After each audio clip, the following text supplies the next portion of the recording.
21শে ফেব্রুয়ারি অত্যন্ত আমাদের জাতীয় জীবনে গুরুত্বপূর্ণ একটা দিন। ভাষার জন্য লড়াই করে রক্ত দিয়েছে গোটা বিশ্বে, এটার উদাহরণ বিরল, কোথাও পাওয়া যায় না। শুধু আমরাই আমাদের ভাষার জন্য জীবন দিয়েছি। আবার আমরা এই ভাষার লগে লগে অন্য ভাষাতেও এখন কথা কই। কথা কন, হিন্দি আছে না নাই? আমাদের ছেলে মেয়েরা দুর্ভাগ্যজনক হলেও সত্য বাংলার চেয়ে হিন্দি জানে ভালো। কঠিন বাংলা বুঝে না, মাগের হিন্দি সব মুখস্থ। কি কপাল পোড়া জাতি! যে জাতি ভাষার জন্য রক্ত দেয় সে জাতি নিজ ভাষাকে ভুলে গিয়ে তাদের অনুষ্ঠানে হিন্দি গান বাজায়। আছে না নাই?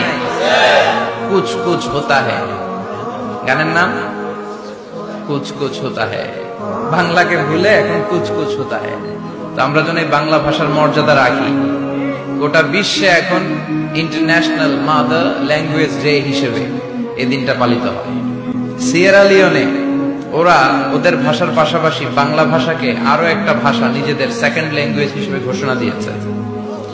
এজন্য যারা এই ভাষার জন্য রক্ত দিলেন, শহীদ হলেন, আমরা আল্লাহর কাছে কামনা করছি এবং দোয়া করছি আল্লাহ যেন তাদের শাহাদাতের সর্বোচ্চ মর্যাদা দান করেন।